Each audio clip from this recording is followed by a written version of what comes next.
கண்ணீரே எனக்கு உணவாயிற்று, பலனொன்றும் எனக்கு இல்லையே அப்பா. என் ஜெபத்தை ஏற்றுக்கொண்டீரே, கண்ணீருக்கு பதில் தந்தீரே. இதுவரைக்கும் இறங்காதிருப்பீர், எதுவரைக்கும் தூரமாயிருப்பீர்.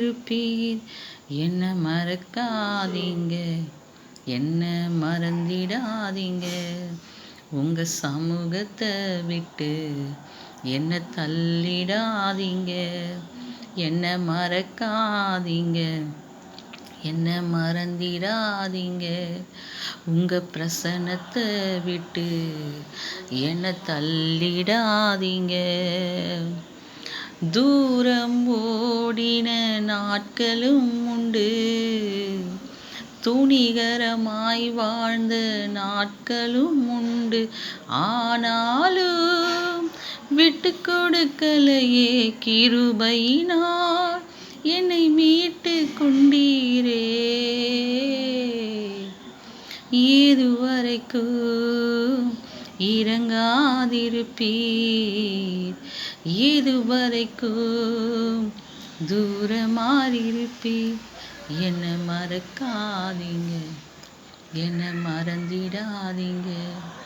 உங்க சமூகத்தை விட்டு என்ன தள்ளிடாதீங்க. Praise the Lord. எல்லாம் எப்படி இருக்கீங்க? நல்லா இருக்கீங்களா? இந்த நாளிலும் நாம் தியானிக்க போகிற வசனம் சங்கீதம் 126 5வது வசனம். கண்ணீரோடு விதைக்கிறவர்கள் கம்பீரத்தோடு அறுப்பார்கள். கண்ணீரோடு நம்ம ஜெபிக்கிற ஜபத்துக்கெல்லாம் கர்த்தர் நிச்சயமாய் ஒரு பலனை கொடுக்கிற தேவனாய் இருக்கிறார். அதற்கு நல்ல ஒரு உதாரணம் வேதத்திலே பார்த்தீங்கன்னா அன்னாள் கண்ணீரோடு ஆலயத்தில் போய் ஜெபிக்கும் போது கர்த்தர் அவர்களுக்கு 4 பிள்ளைகள், ஒரு பிள்ளைக்காக ஜெபிக்கும் போது 4 பிள்ளைகளை கர்த்தர் கொடுத்தார். அது மாதிரி நிறைய பேர் வேதத்தில் கண்ணீரோடு ஜெபித்திருக்கிறார்கள், கண்ணீரோடு ஊழியம் செய்திருக்கிறார்கள்.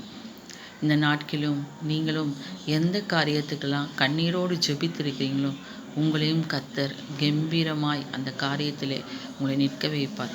சமீபத்தில் ஒரு ஆன்ட்டியை சந்தித்தேன்.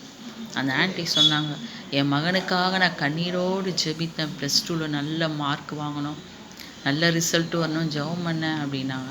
அதே போல் என் மகன் நல்ல மார்க் எடுக்க கர்த்தர் கிருபை செய்தார் என்று. கண்ணீரின் ஜெபத்திற்கு அதிக பலன் உண்டு. இந்த நாளிலும் நீங்களும் கண்ணீரோடு ஜெபித்திருக்கிறீர்களா? உங்கள் ஜெபத்திற்கு மிகுந்த பலன் நிச்சயமாய் உண்டு. God bless you.